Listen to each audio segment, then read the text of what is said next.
Om Tavakatamritam Taptajivanam Kavipiriditam Kalmashapaham Shravanamangalam Shrimadatatam Bhuvanirnantiye Bhurida Janaha. The nectar of your words, the praise of poet-seers, elixir to parched souls, delight to listening ears. Cleanser of all sins is great and glorious. They who spread it far and wide on earth are most generous. Good evening, friends. This evening we will be continuing in the Gospel of Sri Ramakrishna. We are now on chapter 6, and for those who are following along, we are on page 148. And Ramakrishna is speaking with Brahmo devotees, and they are basically peppering him with questions about God. So the next question that a Brahmo devotee is asking says, "Sir, has God forms or has he none?" Master, no one can say with finality that God is only this and nothing else. He is formless, and again he has forms. For the bhakta, he assumes forms, but he is formless for the jnani, that is, for him who looks on the world as a mere dream.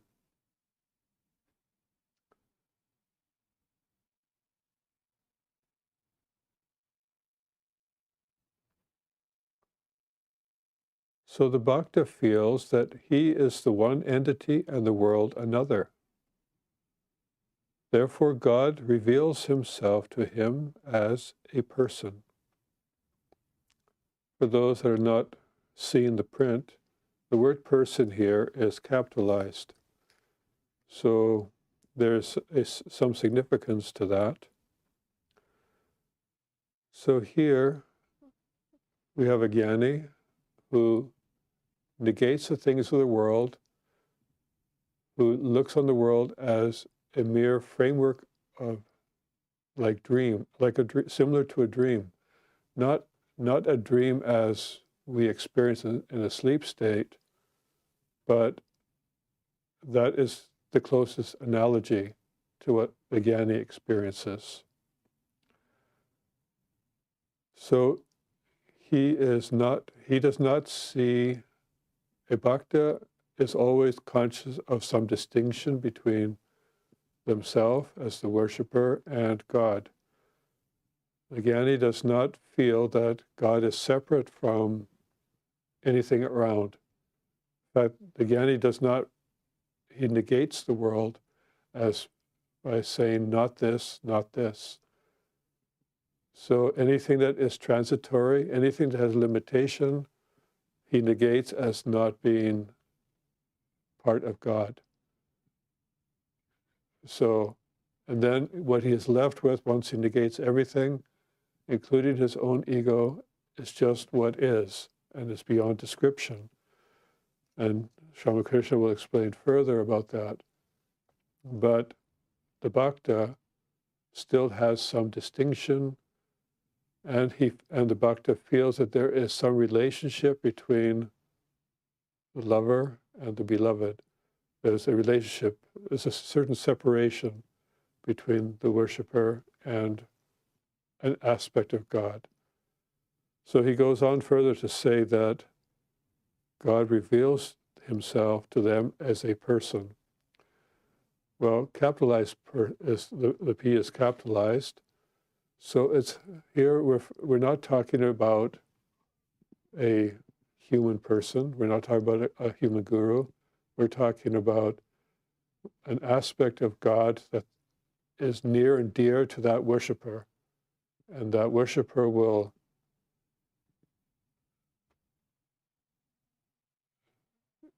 depending how sincere that worshiper is, will see God, experience God in that form. And that will take the form of whatever attitude that devotee has.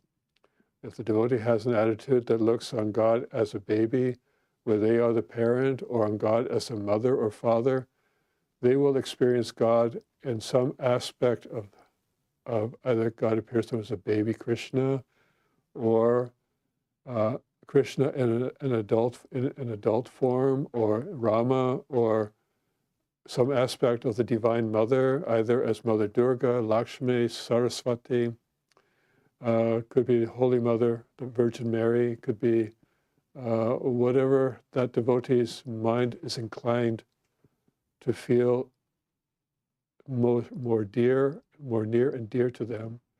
And that's how they will look on God, and they will experience God taking the form of the person that is most endearing to them. That's what it means when a person. So with the rising of the knowledge, So in other words, God now and then assumes human forms for his lovers and reveals himself to them as a person. But with the rising of the sun of knowledge, the blocks of ice melt. Oh, pardon me, I'm in the wrong next paragraph. That's even more confusing. Please forgive me. I will continue from where I left off earlier. Therefore, God reveals himself to the Bhakta, as a person. But the Jnani, the Vedantists, for instance, always reasons, applying the process of not this, not this. So as I mentioned, everything that has a transitory existence, whatever appears to be material, whatever appears, he negates that as not having infinite attributes. God is something that is beyond name and form, and so Adhyani has negated that. Any worldly object, and then even internally, even his own ego, as not being what God really is, that God is beyond all of that. So he constantly practices the act of discriminating between what is real and what is unreal, what is transitory and what is permanent. So he's always reasoning, applying the process of not this and not this.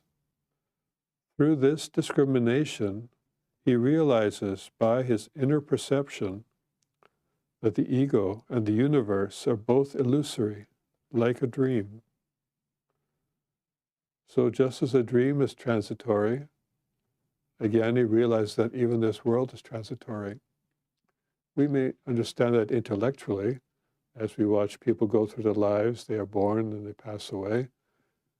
But I'm talking about something, or even they are talking about something, a constant awareness of transitoriness.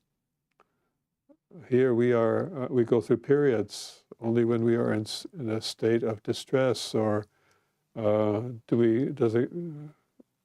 some near and dear one has passed away, do we kind of get the knock on the door that this world is transitory? But then the next moment we continue with our daily lives, and whatever we have experienced just becomes a memory.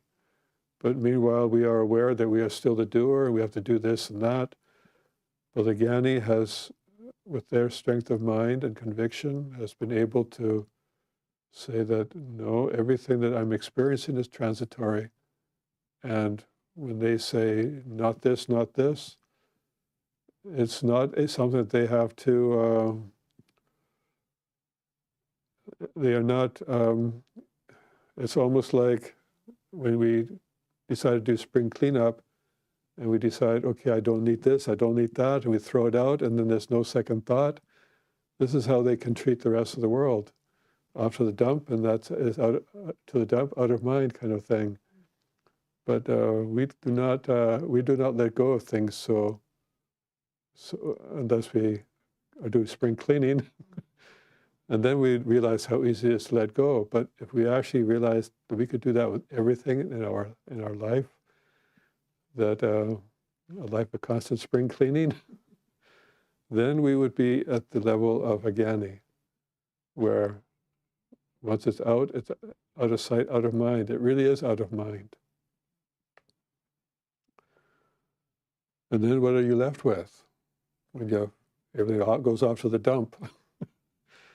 Well, even your ego goes off to the dump, and then what's left is what remains, and that is God.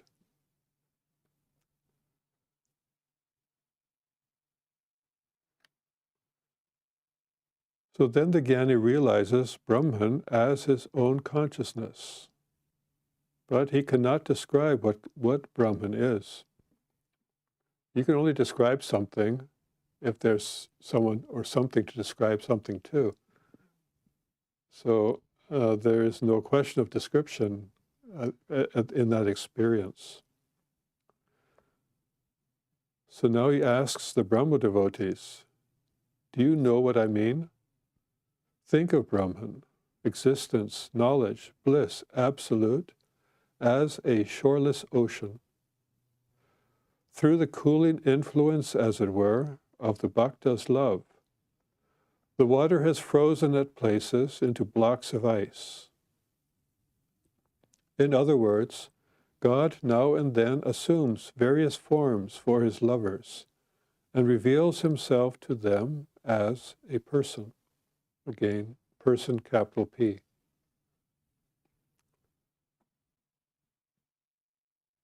But with the rising of the sun of knowledge, the blocks of ice melt. So here he's describing that through intense love and devotion, even what is infinite somehow coalesces and takes a form based on the intensity of our love and devotion of our chosen ideal. And just if you have looked into study Sri Ramakrishna's life, in the beginning of his spiritual practices, he did just that until he experienced Mother Kali. And he experienced God as the Divine Mother. So that was the aspect of God that he held the most dear to him at that time. So now, and in the course of his spiritual practices, he gets a visit from Totapuri, who is going to teach him about Advaita Vedanta. And in all innocence, Sri Ramakrishna says, well, I have to go ask my mother. But Totapuri understood that to be, he's going to go ask his biological mother for permission to study Advaita Vedanta. But Totapuri was surprised to find out that no, this meant he goes to the shrine, prays to his Divine Mother, and gets her permission to study Advaita Vedanta. In other words, to study a form of spiritual practice or philosophy that basically will negate God with form. So he felt, well, is that proper without the mother's permission? So he goes to the shrine and the mother says, yes, you learn from him. So even the forms of God know that there is something higher than those forms, and at some point, God, in that form, will encourage the devotee to go beyond even the form and to experience, and by the grace of that God, that form will be, it's knowing that that is only a stepping stone, but yet there's something more than that, because even that form has limitation. And it requires that a distinction between the ego of the worshipper and the form of God. But if you are sincere in knowing God in all God's aspects, God himself or herself will lead you to, or give you what you need to experience God as God is, and this is where the rising of the sun of knowledge, those blocks of ice will melt. That image will melt into the infinite. And you will experience God then without form. So this question of whether God is formless or has form, well, God is both. Well, God is both from our worldly standpoint because we understand something that is with form and something akin to formlessness. But we don't really understand formlessness. It's more vast than, it's not just like looking at an empty glass and saying, well, the air in there is formless, or it's in the form of the glass, but how do you explain formlessness when you're talking about the atmosphere, or when you're talking about space? Is space formless? Or is there some shape to space, but it's beyond what we can perceive with our instruments or with our knowledge? Or is there something that exists that we don't understand that is even beyond form and formlessness? We don't know at this point, but this is the best way to explain it in the way that we have language and our experience. But as we know that from the experience of those that have realized God, there is no description. It's beyond description. So they're only giving us little pointers here. Everything Swami Ramakrishna is saying here are just pointers to his experience, but without our having experienced it, we don't really know what he has experienced, but he's trying to explain it the best way possible.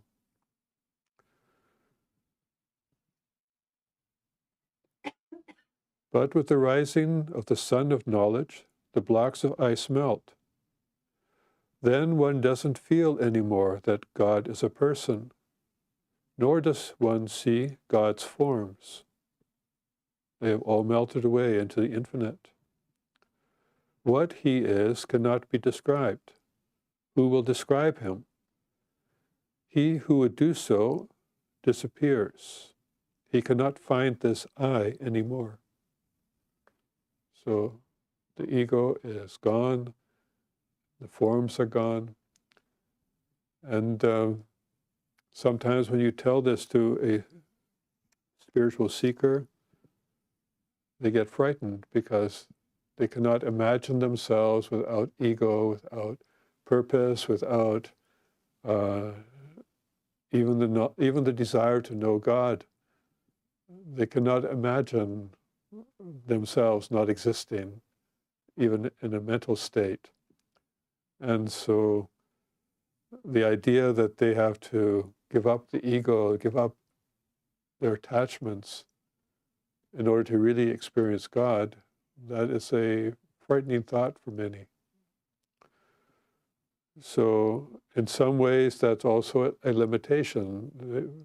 They'll do their spiritual practices, but to a point when they realize, oh, they might actually see something, the equivalent of some great abyss that they will fall into and lose themselves in, and that fear of losing themselves. Even Swami Vivekananda had that fear when Swami Ramakrishna would ask him, well, if you think of God as a pot of honey, and you are on the rim of the pot, what are you going to do? Are you just going to sip on the honey, or are you going to jump in? And even Swami Vivekananda would say, no, if I jump in, I will lose my life. So I will just sip on the edge.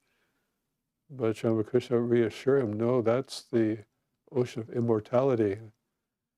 But then, if even he, with all his understanding and spiritual knowledge and experience, even he had the fear of jumping in wholeheartedly.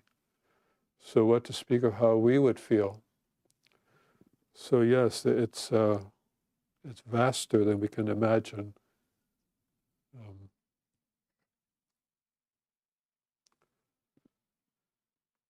If one analyzes oneself, one doesn't find any such thing as I.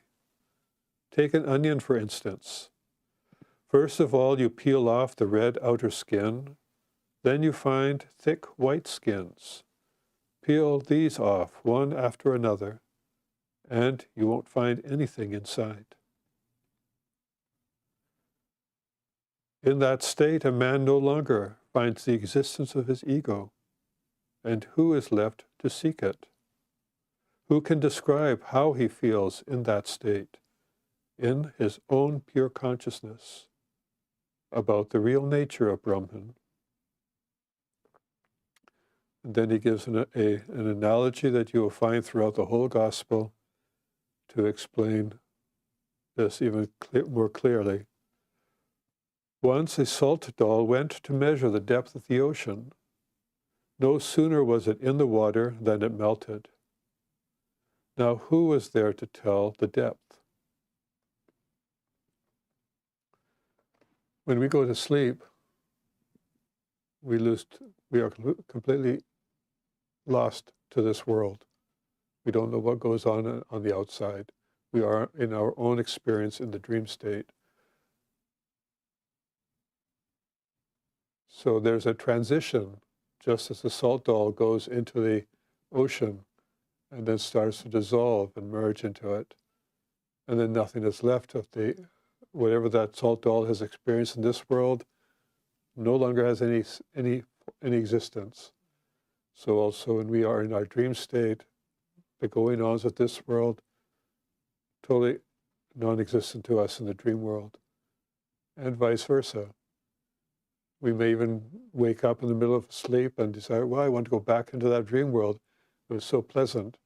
But how can you, very rarely, I think even I only once or twice was able to get back to a previous dream.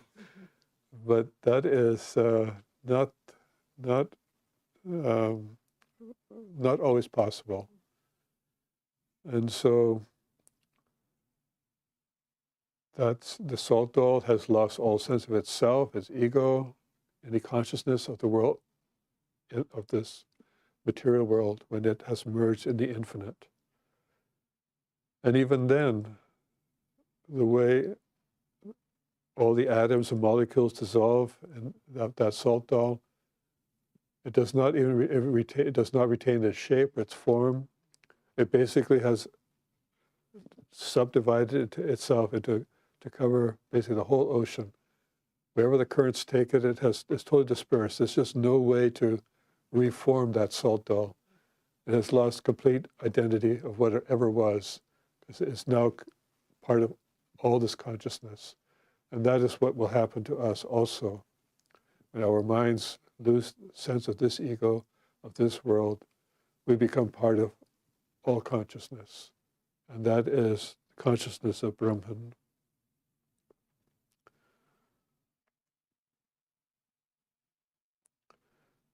And then he goes on, there is a sign of perfect knowledge. Man becomes silent when it is attained. Then the I, which may be likened to the salt doll, melts in the ocean of existence, knowledge, bliss absolute, and becomes one with it. Not the slightest trace of distinction is left.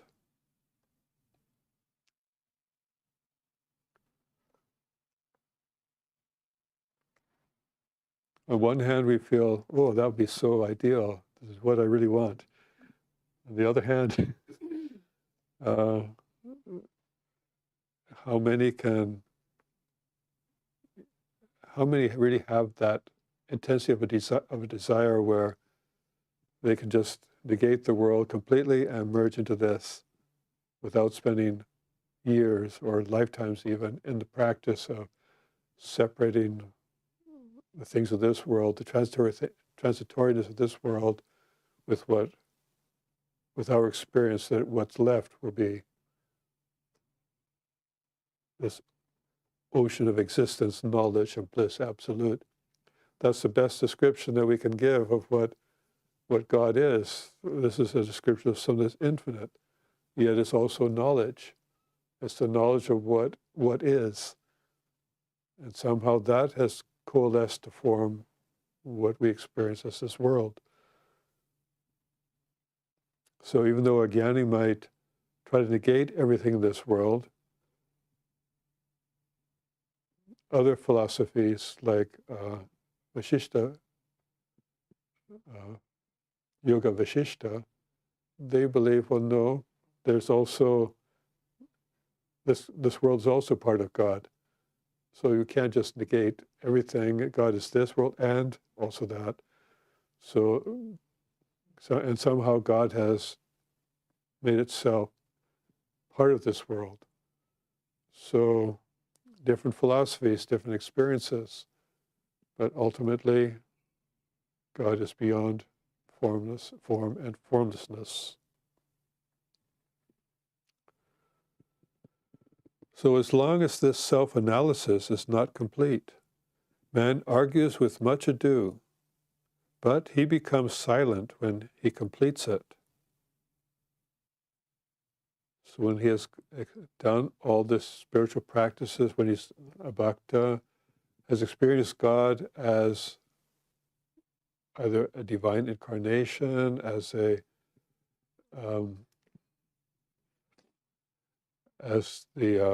some aspect of God, and then has gone beyond that to experience God in his formless aspect, and has used the rational discrimination of a jnani, of negating everything in this world and their own ego. That is all part of the self-analysis that goes on. So the mind is not just, the mind is very active during this period of spiritual practice. It's not that you're just sitting for meditation and looking for peace and quietness. No, to experience God is a very active mental activity. And when all this self-analysis, identifying of even even the ego no longer exists, then he becomes silent, because all that's left is what is. There's nothing to talk about or to describe. So as long as his self-analysis is not complete, man argues with much ado. Not just argue, also philosophical conversation, debating, describing experiences, all kinds of everything, talking about God's glories and all these things. Well, this is all, you're just trying to discuss God, but you've not had the experience yet. But all becomes silent when the experience comes. And then he gives another analogy.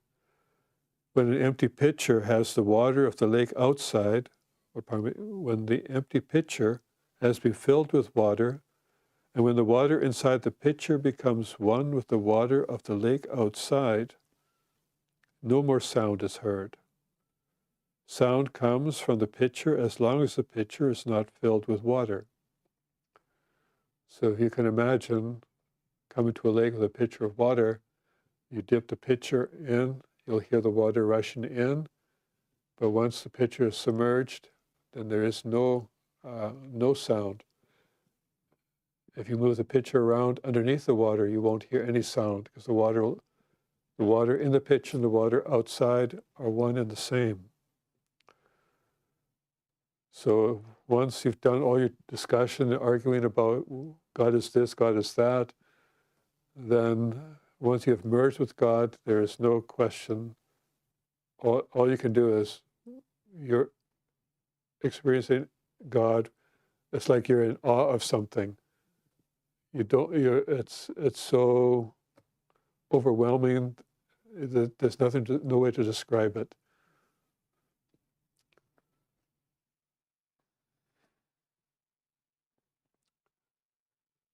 People used to say in olden days that no boat returns after having once entered the black waters of the ocean.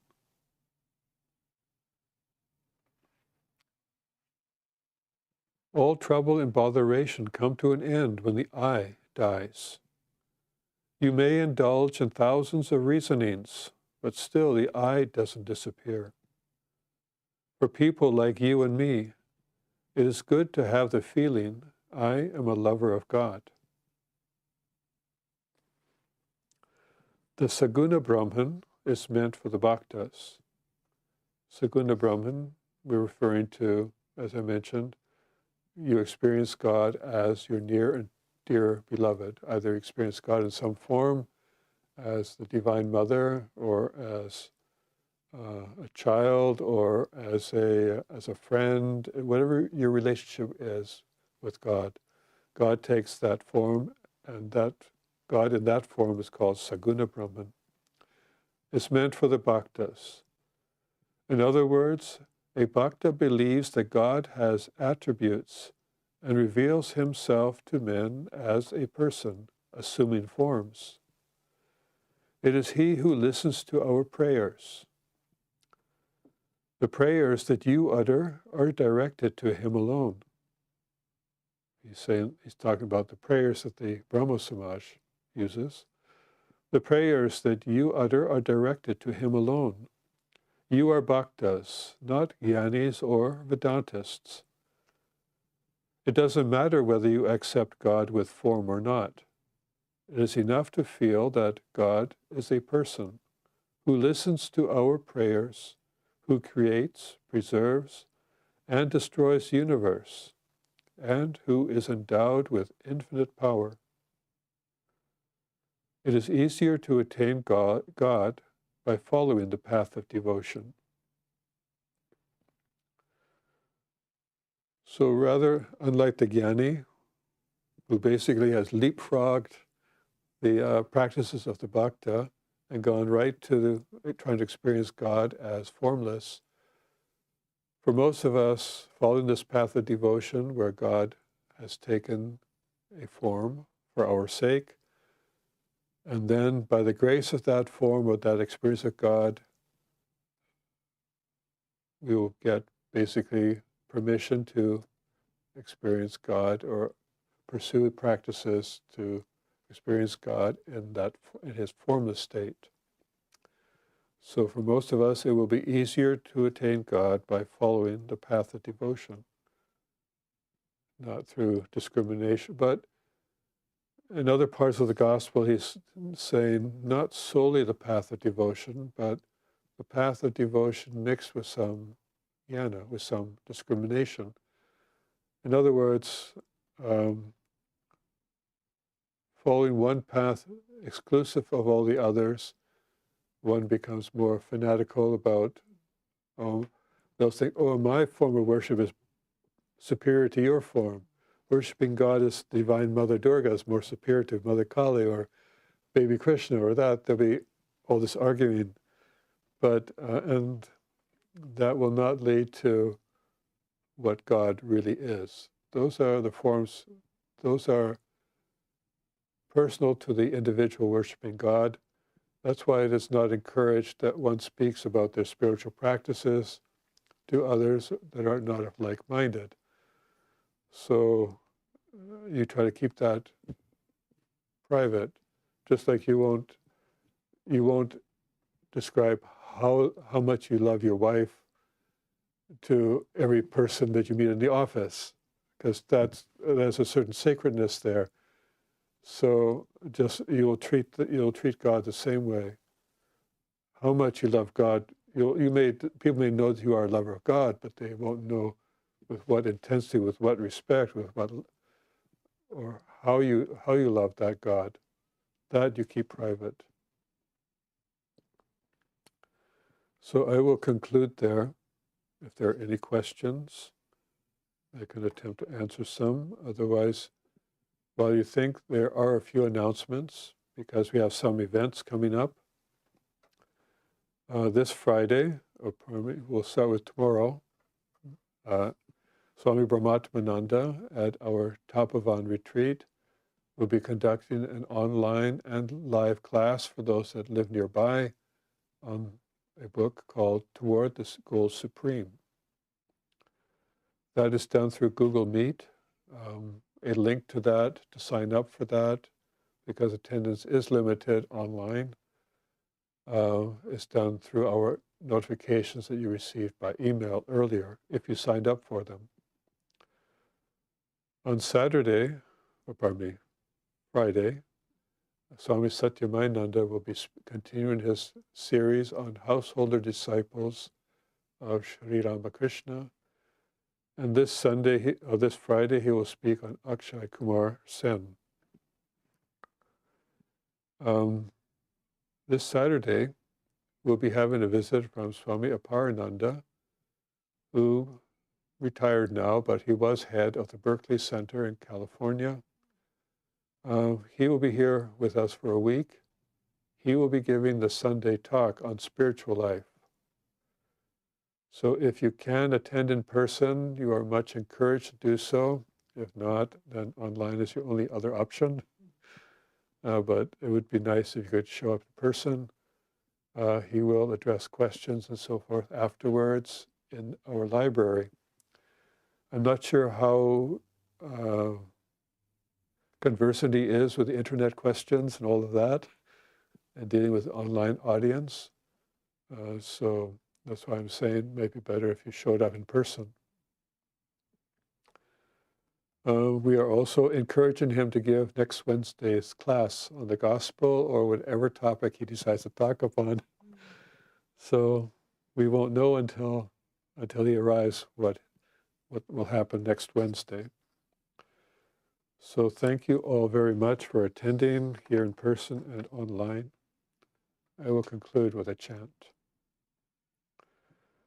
Om Niranjanam Nityam Anantarupam Bhaktanukampa Dritavigraham Vai Ishavataram Paramesamnityam Tvam Ramakrishnam Shirasa Namamaha. We salute that Ramakrishna, who is without blemish, eternal and infinite in forms, who has assumed human form out of compassion for the devotees, who is God incarnate, the Supreme Lord, and who is most worshipful. Om, peace, peace, peace to all beings.